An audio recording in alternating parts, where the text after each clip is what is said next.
வலியுறுத்தி சொல்லுகிறது. ஜக்காத்து கொடுக்க தவறினால் அவரின் நிலை மறுமையிலும் உலகத்தில் என்னவாகும் என்பது குறித்த சிந்தனையெல்லாம் இந்த ஜும்மாவில் நாம் கேட்டு மனமாற்றம் அடைவது மிக காலத்தின் அவசியமாக இருக்கிறது. ஜக்காத் என்று சொன்னால் இந்த அரபி வார்த்தைக்கு என்ன அர்த்தம்? சலாத்துனா தொழுகை, சௌம் அப்படின்னா நோன்பு, ஜக்காத் அப்படின்னா என்ன? எடுத்தோடனே தர்மம் அப்படின்ற அர்த்தம் அல்ல.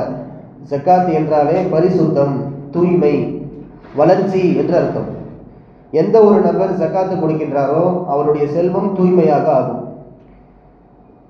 எந்த ஒரு நபர் ஜக்காத்தை சரியாக பேணுதலாக கொடுத்து விடுவாரோ அவர் செல்வம் குறையிற மாதிரி தெரியும், ஆனால் அல்லாஹ் அதை ஏற்றிக்கிட்டே வருவான். அல்லாஹ் அதில் வளர்ச்சியை கொடுத்துட்டே இருப்பான். இப்போ ஜக்காத்தி என்ற இந்த சொல்லுக்கே என்ன அர்த்தம் அப்படின்னா வளர்ச்சி, தூய்மை என்றெல்லாம் பொருள்படுகிறது. அன்பிற்குரியவர்களே, இந்த ஜக்காத் என்ற இந்த அருமையான பொருளாதார திட்டம், நேர்த்தியான இந்த ஒரு கட்டமைப்பு உலகத்தில் நீங்கள் எந்த மார்க்கத்திலும் மதத்திலும் பார்க்க முடியாது. காசு கொடுத்தால்தான் நீ முஸ்லீம், காசு கொடுக்கவில்லையானால் நீ பாவி அப்படின்னு சொல்கிற மதம் எங்கேயுமே கிடையாது.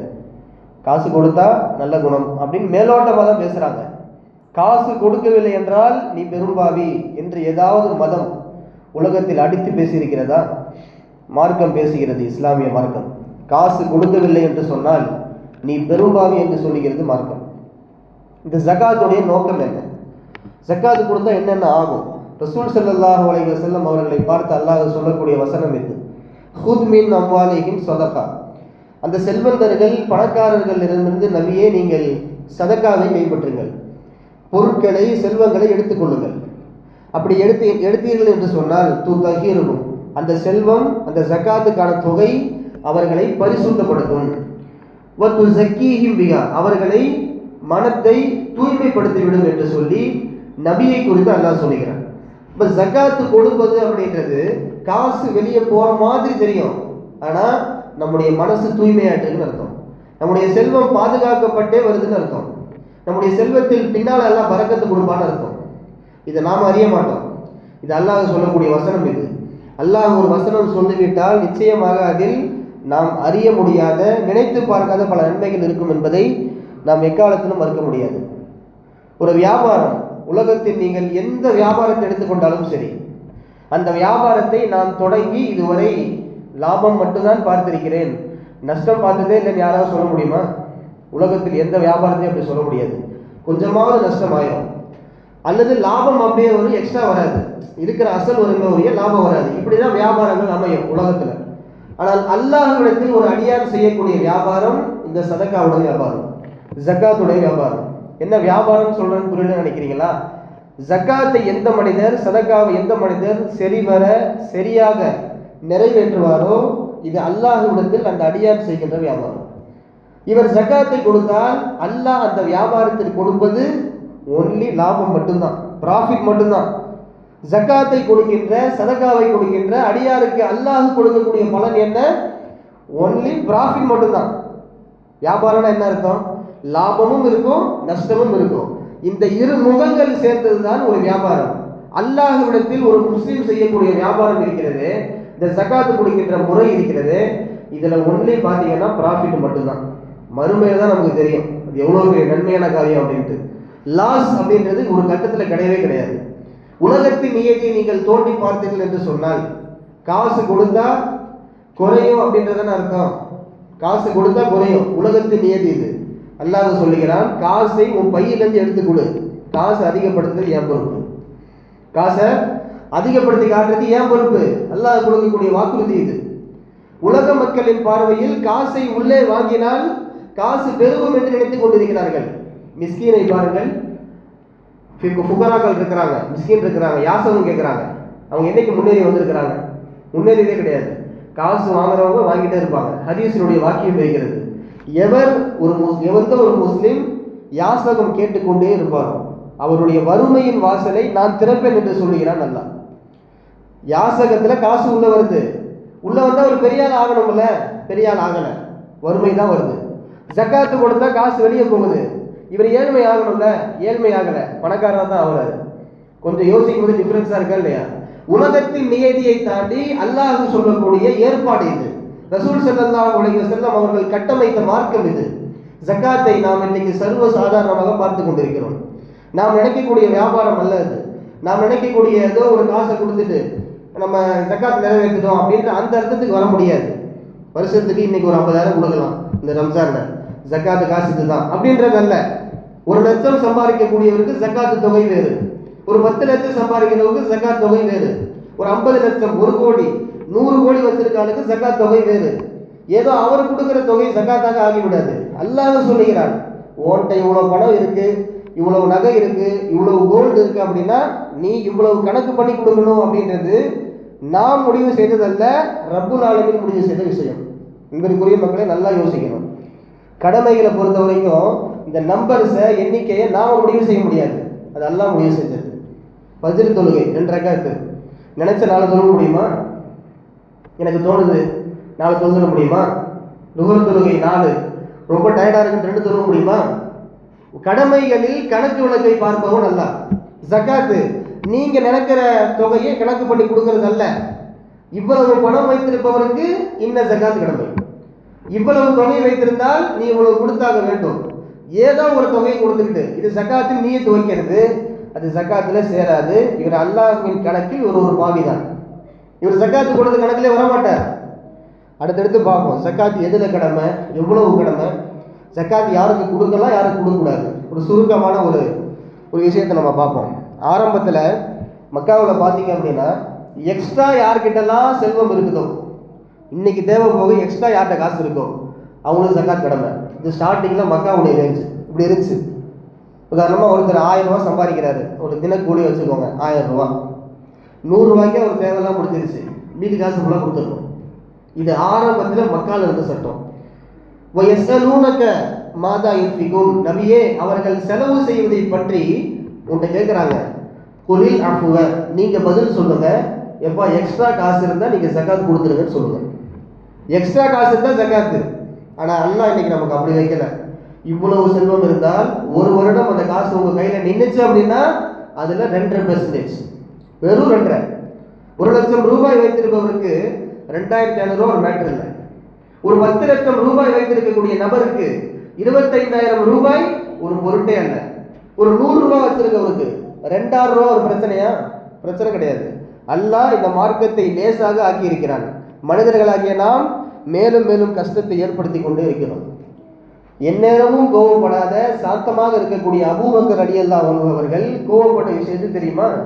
ஜக்காத்தை வசூலிக்க செல்லுகின்ற பொழுது பல நபர்கள் மறுத்தார்கள். எந்நேரமும் சாந்தமா கடல் மாதிரி அமைதியா இருப்பாங்க, காடு மாதிரி அமைதியா இருப்பாங்க, உள்ள அவ்வளவு சரக்கு இருக்கும், மார்க்கத்தை பத்தின புரிதல் இருக்கும். உமர் ரலியல்லாஹு அன்ஹு மாதிரி கோபம் கிடையாது, சாந்தமான நகர்வு, மார்க்கத்தை சாந்தமாக கொண்டு சென்று மார்க்கத்தை பரப்பிய பெருமை அவர்களை சாரும். கோபத்துல அதிகாரத்துல கொண்டு போய் மார்க்கத்தை சேர்த்த பெருமை உமரை சாரும். அமைதி இந்த பக்கம் பனி என்று அப்படின்னா இந்த பக்கம் நெருப்பு, இப்படிதான் 2 பேருடைய துருவம். அப்ப அபூபக்கர் ரலியல்லாஹு அன்ஹு அவங்க எதுக்குமே கோபப்படாத சஹாபி, உலகத்தில் நபிமார்களுக்கு பின்பு சிறந்த சஹாபி. கோபப்பட்ட ஒரு இடம் என்ன தெரியுமா? ஜக்காத்தை கேட்க போறாங்க.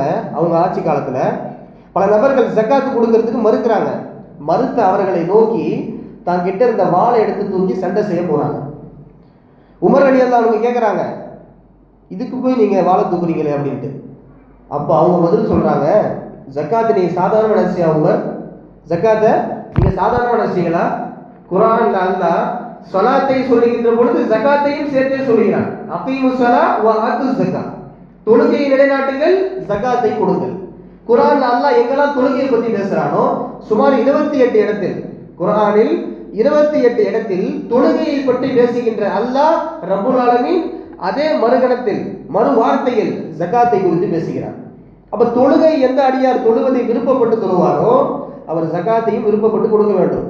நான் அல்லாஹ்வுக்காக தொழுவேன், தொழுகையாளியோட நான் இருப்பேன், ஜக்காத்து கொடுக்கிறது கசக்குது அப்படின்னு சொன்னா நீ உண்மையான முஃமின் இல்லை என்ற அர்த்தம். நீ உண்மையான முஸ்லீம் அல்ல, உன் ஈமானில் ஓட்டை இருக்கிறது என்ற அர்த்தம். இது தெளிவா ஒரு முஸ்லீம் வழங்கணும். தொழுகக்கூடிய முஸ்லீம் ஜக்காத்தையும் கொடுப்பார், ஜக்காத் நிறைவேற்றக்கூடிய முஸ்லீம் தொழுகவும் செய்வார். அல்லாஹ் தொழுகையையும் ஜக்காத்தையும் சமபங்காக சொல்லுகிறான் குர்ஆனில். இன்றைக்குரிய மக்களே, ஜக்காத்து குறித்த விஷயம், எதிலெல்லாம் ஜக்காத்து கடமை? ஃபர்ஸ்ட் தங்கம் வெள்ளி. முதல்ல எது கடமைன்னு சொல்லிடுறோம், அடுத்து எவ்வளோ கடமைன்னு சொல்கிறோம். தங்கம் வெள்ளி, யார்கிட்ட தங்கம் இருக்கோ வெள்ளி இருக்கோ ஜக்காத்து கடமை. அது மனைவி போடக்கூடிய நகையாக இருக்கட்டும், அல்லது வாங்கி வைக்கக்கூடிய பிஸ்கட்டாக இருக்கட்டும், அல்லது காயினாக இருக்கட்டும், எந்த ரூபத்தில் கோல்டு உங்கள் கையில் இருந்தாலும் அந்த கோல்டில் அந்த சில்வரில் ஜக்காத்து கடமை ஆகிவிடும். இது முதல் தரம். ரெண்டாவது பொருள் காசு பணம் வச்சிருந்தா அது எவ்வளோ அளவு நம்ம பின்னாடி சொல்லுவோம். மூணாவது விவசாய நிலத்தில், ஒரு ஆளுக்கு அக்ரிகல்ச்சர் லேண்ட் இருக்கு, விவசாய நிலம் இருக்குது, அதில் எவ்வளவு ஜக்காத்து கடமை கணக்கு இருக்கு. வியாபார பொருட்களில் ஒருத்தர் பெரிய பிஸ்னஸ் மேன், வேர் ஹவுஸ் இருக்கு, குடவுன் இருக்கு, அதில் ஃபுல்லாக பொருளை நிரப்பி வச்சிருக்காரு, பொருளை அப்படியே விட முடியாது, இவ்வளவு பொருள் இருந்தால் ஜக்காத்து கொடுக்க வேண்டும் என்ற அளவு இருக்கு. வியாபார பொருட்களில் ஜக்காத்து கடமை. புதையலில் ஜக்காத்து கடமை. அந்த காலத்தில் பார்த்தா புதையல் நிறைய கிடைச்சது, இப்போதான் புதையல் கணக்கு கிடையாது, புதையல் எங்கேயும் கிடைக்கிறது கிடையாது. அந்த காலத்தில் பார்த்து நிறைய புதையல் கிடைக்கும். அப்போ புதையலில் ஜக்காத்து கடமை இருந்துச்சு ஸ்டார்டிங்கில். அதுக்கடுத்து சுரங்கம், சுரங்கத்தில் போனீங்கன்னா தங்கத்தை வெட்டி வெட்டி எடுக்கிறாங்களா இல்லையா? இன்னைக்கு அங்கேருந்து தங்கத்தை கொண்டு வராங்க, ஃபுல் டிஸ்ட்ரிபியூஷன் அங்கேருந்து தான் வருது. சுரங்கங்களுக்கு போய் தங்கத்தை வெட்டி எடுத்து, இப்போ நாமே சுரங்கத்தில் பார்க்குறோம் தங்கத்தை, காசு கொடுத்து வாங்கல, சுரங்கத்தில் போய் நாம தங்கத்தை பார்த்து வெட்டி எடுக்கிறோம், அதுலேயே ஜக்காத் கடமை. இப்படி எல்லாத்துலேயும் ஒரு கணக்கு இருக்கு. தங்கம் வெள்ளி, காசு பணம், விவசாய நிலம், வியாபார பொருட்கள், புதையல், சுரங்கம் என்று ஜக்காத் எந்தெந்த பொருட்களில் கொடுக்க வேண்டும் என்ற பட்டியல் நிறுகிறது. இப்போ இதெல்லாம் ஜக்காத்து எதில் கடமையாகும் அப்படின்றத நம்ம சொன்னோம். இப்போ எதில் எவ்வளவு அப்படின்ற விஷயம் ரொம்ப முக்கியம், நல்லா பார்த்துக்கோங்க. ஏதோ ஒரு காசை எடுத்து கொடுத்து போட்டு இது ஜக்காத்தை நான் கொடுத்துட்டேன் அப்படின்னு சொல்றது ஜக்காத்தை நிறைவேற்றிய கணக்கில் நீங்கள் வரமாட்டீர்கள். அப்போ தங்கமாக இருந்தால் எவ்வளோ கொடுக்கணும்? 87.480 கிராம் மில்லிகிராம். இந்த அளவு தங்கம் யார்கிட்ட இருக்குதோ அவர் ஜக்காத்து கொடுக்கணும். இந்த அளவு கிராம், அதாவது 11 சவரன் நகை, 11 பவுன் நகை யார்கிட்ட இருக்குமோ. இப்போ இன்னைக்கு 11 பவுன் நகை என்கிட்ட இருக்குதுன்னா இன்னைக்கே ஜக்காத் கடமையாகாது.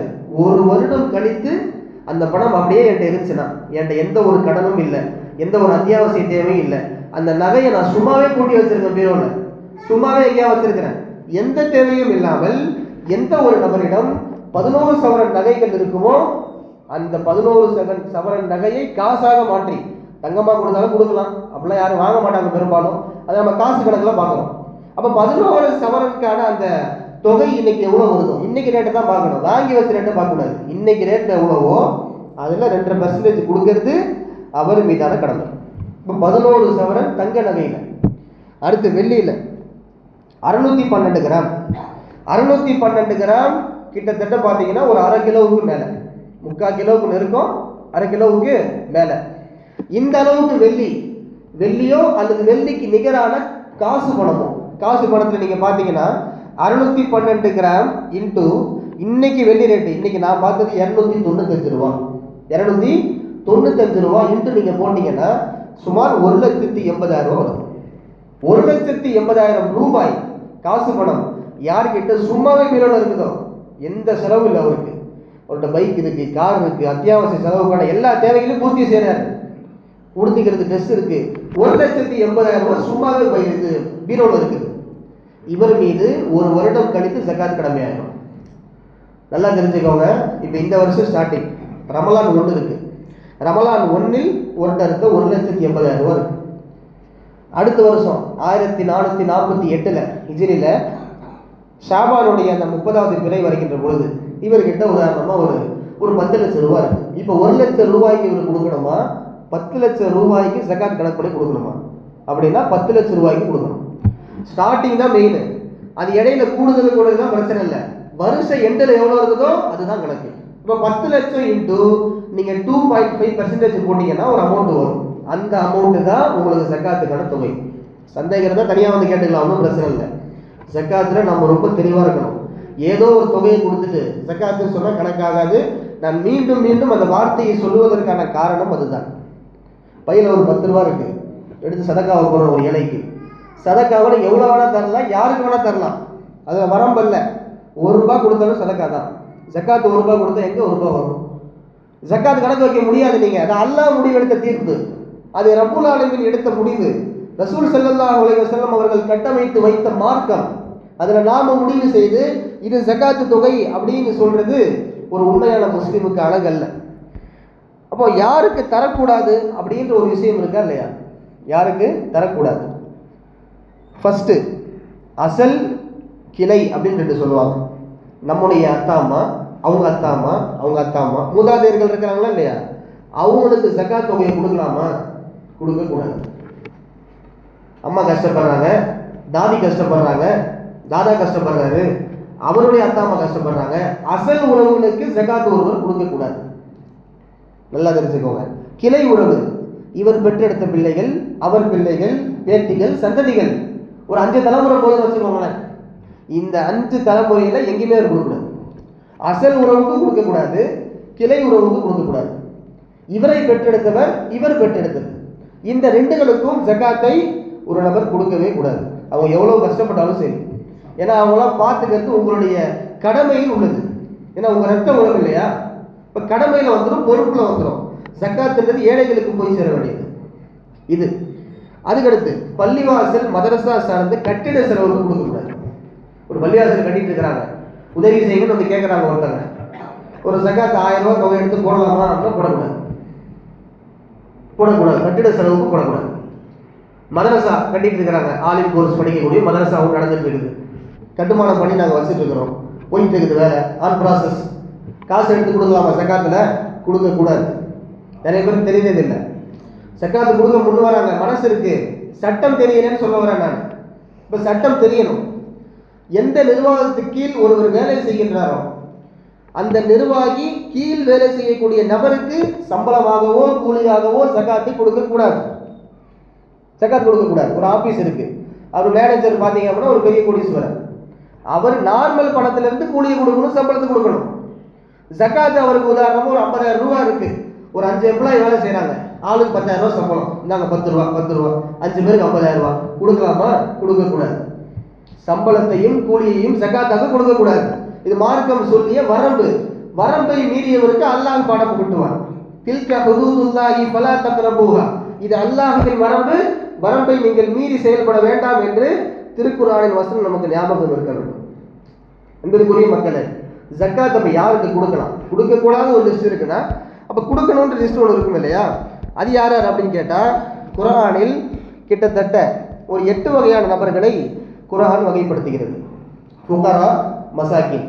ஃபுகரான்னு சொல்லுவாங்க ஒரு பகுதி, ஒரு மக்கள் இருக்கிறாங்க, அடிப்படை தேவை கூட இல்லாம இருப்பாங்க. அவங்க உடுத்திக்கிறதுக்கு ட்ரெஸ் கேள்விக்குறி, கிடைச்சா போட்டுருவாங்க, கிடைக்கலாம் அந்த கிழிந்த ட்ரெஸ் தான். சாப்பாடு, அடுத்த வேலை சாப்பாடு ரொம்ப போராட்டமா இருக்கும், இவங்க ஃபுகராலாம் வந்துருவாங்க. மிஸ்கீன் அப்படின்னா அவங்களும் ஏழை தான், ஃபுகராவோட கொஞ்சம் பெட்ரு, கொஞ்சம் வசதி உள்ள ஏழை, ஜக்காத்துக்கு தகுதி கொடுக்குற அளவுக்கு தகுதி இல்லாத ஏழை. அப்ப ஃபுகராக்கள் ஒரு குரூப்பு, மசாக்கின் ஒரு குரூப். குர்ஆன்ல வரக்கூடிய வசனம் இன்னம ஸதகாத்து லில் ஃபுகராஇ வல் மசாக்கின். ஒரு 8 பேர் அல்லாஹ் சொல்றான் யார் யாருக்கு ஜக்காத்தை நீங்க கொடுக்கணும். இப்ப ஃபுகராக்கள் ஏழைகள், மிஸ்கீன்கள், அந்த ஏழைகளை விட கொஞ்சம் வசதி ஆனா பணக்காரங்க இல்ல. ஏன்னா நம்ம சொல்றோம் இல்லையா, லோ பெர்சன், மிடில், அதே போல பார்த்தீங்கன்னா வந்து ரிச், இப்படி 3 இருக்கு. அப்ப ஃபுகராக்கள், மசாக்கின் ஒரு பக்கம். கடனாளிகளுக்கு ஜக்காத்தை நீங்கள் கொடுக்கலாம். வல் காரிமீன், குர்ஆன்ல வரக்கூடிய வசனம். காரிமீன் அப்படின்னா கடனாளிகள். கடனாளிகள் யாரெல்லாம் இருக்கிறாங்களோ உங்க கடன் எவ்வளவு, நான் ஜக்காத் கொடுத்து தீக்கிறேன் அப்படின்னு சொல்லி ஜக்காத்தை கொடுத்து அவங்கள மேல தூக்கி விடலாம். அதுக்கடுத்து ஒஃபிர் ரிகாபி, குர்ஆன்ல அடுத்து வரக்கூடிய வார்த்தை, ஒரு அடிமை இருக்காரு, நம்ம காலத்துல செட் ஆகாது, அந்த காலத்துல ஃபுல்லா அடிமையோட கான்செப்ட் இருந்துச்சு. ஒரு எஜமான் இருக்காருன்னா அடிமையை வச்சிருப்பாரு. இன்னைக்கு இந்த இதெல்லாம் பிரச்சனைலாம் கிடையாது. இப்போ அடிமைகள் விஷயத்த ஜக்காத் கொடுக்கலாம். ஒபினி செபில், வழிபோக்கன், ஒரு ஊருக்கு வந்திருப்பாரு, ஒரு பெரிய பணக்காரர் இருப்பாரு, ஊருக்கு வந்த இடத்துல பார்த்தா அவருடைய உடைமைகளை எல்லாம் அடித்து நொறுக்கி அவரை வந்து நடுத்தரில் விட்டுருப்பாங்க. ஆனா ஊர்ல அவர் மகாராஜா, அவருக்கு இப்ப ஜக்காத் கொடுக்கலாமா? கொடுக்கலாம். ஒபினி செபில், குர்ஆன்ல வரக்கூடிய வசனம். ஊர்ல பெரிய ராஜா, ஊர்ல பெரிய ஆளு, இப்ப கான்டாக்ட் பண்ணி ஜிபே அதெல்லாம் இருக்குது. அந்த காலத்துக்கு இந்த சட்டம் பொருந்துமா? இன்னும் பொருந்தாது, ஒன்றும் பொருந்தாது. அப்ப செல்லு காணோம், பரிசு காணோம், ஒண்ணு காணோம். ஆனா பெரிய மகாராஜா, ராஜாவா இருந்திருக்காரு. வந்த இடத்துல பயணத்துல பாத்தீங்கன்னா அவரை வந்து ஆண்டி ஆக்கிட்டு விட்டாங்க. இவருக்கு இப்ப ஜக்காத் கொடுக்கலாமா? கொடுக்கலாம் என்று சொல்லுகிறது மார்க்கம். வல் முஅல்லஃபத்து குலூபுஹும், இஸ்லாத்தின் பால் ஈர்க்கப்பட்டவர்கள், புதுசா வந்து பாத்தீங்கன்னா இஸ்லாத்துக்குள்ள வந்திருப்பாங்க மக்கள், அவங்களுக்கு ஜக்காத் கொடுக்கலாமா? கொடுக்கலாம். இப்படியே ஒரு 8 பேரை அல்லாஹ் சொல்லிக் கொண்டே வருகிறார். அதுக்கப்புறம் பாத்தீங்கன்னா ஒஃபி சபீலில்லாஹ், அல்லாஹ்வின் பாதையில் போர் புரிந்த போராளிகள், தியாகிகளுக்கு ஜக்காத் கொடுக்கலாமா? கொடுக்கலாம். இப்படியே ஒரு 8 பேரை வகைப்படுத்தக்கூடிய அல்லாஹ் யாருக்கு கொடுக்கலாம் என்பதை தெளிவாக அல்லாஹ் சொல்லிவிட்டார். கடைசியாக ஜக்காத்து கொடுக்கல அப்படின்னா யாருக்கு கொடுக்கணும், எவ்வளவு கொடுக்கணும், யாருக்கு கொடுக்கக்கூடாது எல்லாம் பார்த்தோமே. கொடுக்கலாம் என்ன பனிஷ்மெண்ட்? கொடுக்கலன்னா மறுமையில் சோதனை அப்படின்னு ஒற்றை வார்த்தையில் சொல்வதல்ல. குர்ஆன் நமக்கு என்ன சொல்லுகிறது, ஹதீஸ் நமக்கு என்ன நினைவூட்டுகிறது, என்னென்ன எச்சரிக்கையை கொடுக்கிறது என்பதை நாம் கொஞ்சம் அசை போட்டு பார்க்க வேண்டும். ஃபர்ஸ்ட் தண்டனை, யார் தங்கம் வெள்ளியை சேர்த்து வைத்து ஜக்காத்து கொடுக்கலையோ மறுமையில் அந்த தங்கமும் வெள்ளியும் அவரது நெற்றியில், முதுகில், விழாவில் காய்ச்சி ஊற்றப்படும். விழாவில் காய்ச்சி எல்லாம் ஊற்றுவேன்னு சொல்றான். கொஞ்சம் யோசித்து பாருங்கள், கற்பனை செய்து பாருங்கள். குர்ஆன் சொல்லக்கூடிய வசனம் இது. அல்லாஹ்வின் பாதையில் ஜக்காத்தை கொடுக்காத மக்களாகிய நீங்கள் கொஞ்சம் அசை போட்டு பார்க்க வேண்டும். அப்போ நெற்றியில், முதுகில், விழாவில் அவரது தங்கம் வெள்ளி காய்ச்சி பழுக்க காய்ச்சி ஊற்றப்படும். எந்த நபர் கால்நடைகளை வைத்திருக்கிறாரோ கால்நடைகளில் ஜக்காத்து உண்டு. இப்போ நம்ம சொன்னோம் இந்த லிஸ்ட். ஆடு மாடு இருக்குது, ஒட்டகம் இருக்குது, வச்சுக்கிட்டே ஜக்காத் கொடுக்கல, இவருக்கு தண்டனை வேற மாதிரி எல்லாம் ட்ரீட் பண்ணுவான். கால்நடைகள் நீ கொடுக்கல, நீ இந்த பக்கம் வான்னு சொல்லி தனியா வச்சு ஆடு மாடுகளை ஒட்டகங்களை விட்டு அல்லாஹ் மோத விடுவான் அவர் மீது. அல்லாஹ் அவர் மேல மோத விடுவான். 100 ஆடு இருக்குன்னா 100 ஆடும் மோதும். ஹதீஸ்ல தெளிவா வருது இந்த வார்த்தை. ஒரு ஆடும் அவர் மீது மோதும், அவரை மிதிக்கும். கம்பால குத்தும், மிதித்து சாவடிக்கும் வருது. இது கால்நடைகளை ஜக்காத்து கொடுக்கலாம். இப்படி ஜக்காத்து கொடுக்காத நபருக்கு அல்லாஹ் இன்னொரு எச்சரிக்கை விடுகின்றான். யார் ஜக்காத்தை கொடுக்கவில்லையோ, 1 லட்சம் ரூபாய் ஒருத்தர் வச்சிருக்காரு, 2500 ரூபாய் ஜக்காத்து கொடுக்க யோசிக்கிறாரு அப்படின்னா 2500 ரூபாய் அவர் கொடுக்காம வச்சுக்கிட்டாரு அப்படின்னா மீதம் உள்ள செல்வமும் அழிந்து போய்விடும். அல்லாஹ் சொல்லக்கூடிய எச்சரிக்கை. 1 லட்சம் ரூபாயில 2500 போச்சுன்னா மீதி எவ்வளவு இருக்கு? அந்த பேலன்ஸ் அமௌண்ட்டும் அழிந்து போய்விடும். இது அல்லாஹ் சொல்லக்கூடிய வசனம். எப்படி அழிவுன்னு கேட்குறீங்களா? பணம் டக்குன்னா காணாம போகாது. அவர் செய்யக்கூடிய பிசினஸில் ஒரு தீப்பற்றி எரிவதற்கு எவ்வளவு நேரம் ஆகும்? ஒருத்தர் ஜக்காத்து கொடுக்கல, வச்சிருக்காரு, அவர் செய்யக்கூடிய வியாபாரம் அது என்ன வியாபாரம் வேணா இருக்கட்டும், ஜக்காத்து கொடுக்க முடியாத கொடுப்பதை பதுக்கி வைத்திருக்கக்கூடிய அந்த நபரின் வியாபாரம், கடை தீப்பற்றி எரிவதற்கு எவ்வளவு நேரம் ஆகும்? கடலை நல்லா இருக்குது, அந்த நபரை முடக்கி போடுவதற்கு அல்லாஹ் எவ்வளவு நேரம் எடுத்துக்கொள்வான்? கொஞ்சம் யோசித்து பாருங்கள். ஜக்காத்து கொடுக்கலன்னா அவர் செல்வம் மட்டும் அழிவதல்ல, அவர் முடங்கி விடுவார், அவரே முடங்கிடுவார். 4வது அல்லாஹ் கொடுக்கக்கூடிய பகிரங்க எச்சரிக்கை. எந்த சமூகத்தில் ஜக்காத்தை நீங்கள் கொடுக்கவில்லையோ அந்த சமூகம் மழை நீரால், மழை தண்ணீர் கொடுக்கப்படாமல் பாதிக்கப்படும், பஞ்சத்தில் பாதிக்கப்படும். இவருக்குரிய மக்களே, ஜக்காத்தை நாம் சரியாக நிறைவேற்ற வேண்டும். தெரியாதவங்க தனிப்பட்ட முறை நிறைய கேட்டுக்கலாம், ஒன்றும் பிரச்சனை இல்லை. பயானில் சொல்லும்போது சில விஷயங்கள் கிளிக் ஆகலாம், சில விஷயம் உங்களுக்கு புரியாமல் இருக்கலாம். ஜக்காத்து கணக்கு வழக்கு விஷயம், ஏதோ ஒரு காசு எடுத்து கொடுக்கறது அல்ல. சதக்கா வேறு, ஜக்காத்து வேறு, ரெண்டும் வெவ்வேறு ட்ராக்கு. சதக்காவையும் ஜக்காத்தையும் நீங்கள் ஒன்றா புரிஞ்சிடவே செய்யாதீங்க. சதக்கா ஏழைகளும் கொடுக்கலாம், ஜக்காத் பணக்காரங்க மட்டும்தான் கொடுக்க முடியும். ஏழைகளும் பணம் கொடுக்க முடியுமா, தர்மம் செய்ய முடியுமா? சதக்காவை தேர்ந்தெடுங்கள். பணக்காரங்க மட்டும் கொடுக்கணும் அப்படின்னா ஜக்காத்தையும் தேர்ந்தெடுங்கள், அவங்க சதக்காவும் கொடுக்கலாம், ஒன்றும் பிரச்சனை இல்லை. அப்போ ஜக்காத்து குறித்த புரிதல் ஒரு கடல் மாதிரி. ஒரு ஜும்மாவில் சொல்றதா இருந்தால் இவ்வளோதான் சொல்ல முடியும். இப்போ பேசிக்கானது நம்ம சொல்லிட்டோம், எவ்வளவு கொடுக்கணும், யாருக்கு கொடுக்கணும், யாருக்கு கொடுக்கக்கூடாது, அதே போல எந்தெந்த விஷயத்தில் ஜக்காத்து கொடுக்கணும், கொடுக்கலாம் என்ன தண்டனை, இப்படியும் சேர்த்து நாம் இப்போ சொல்லியாச்சு. அல்லாஹ்வின் கிருபை. மேற்கொண்டு மேலதிக தகவல்களுக்கு உங்களுக்கு ஃபர்தராக டீட்டெயில்ஸ் தேவைப்பட்டுச்சு அப்படின்னா தாராளமாக ஜக்காத்து விஷயத்தில் நீங்கள் கேட்டுக்கொள்ளலாம்.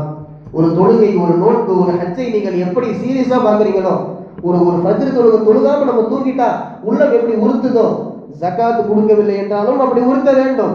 அதுதான் ஒரு ஈமான்தாரிக்கான அடையாளம். இதற்குரிய மக்களே, இப்படிப்பட்ட ஜக்காத் என்னும் பொருளாதார திட்டத்தை நான் கொஞ்சம் மனதில் வைத்து இந்த சமூகம் எழுச்சி அடைவதற்கு நம்முடைய ஜக்காத்து பணம் காரணமாக இருப்பதற்கு வல்லறைவன் உங்களுக்கும் எனக்கும் நசீபாக்குவானாக.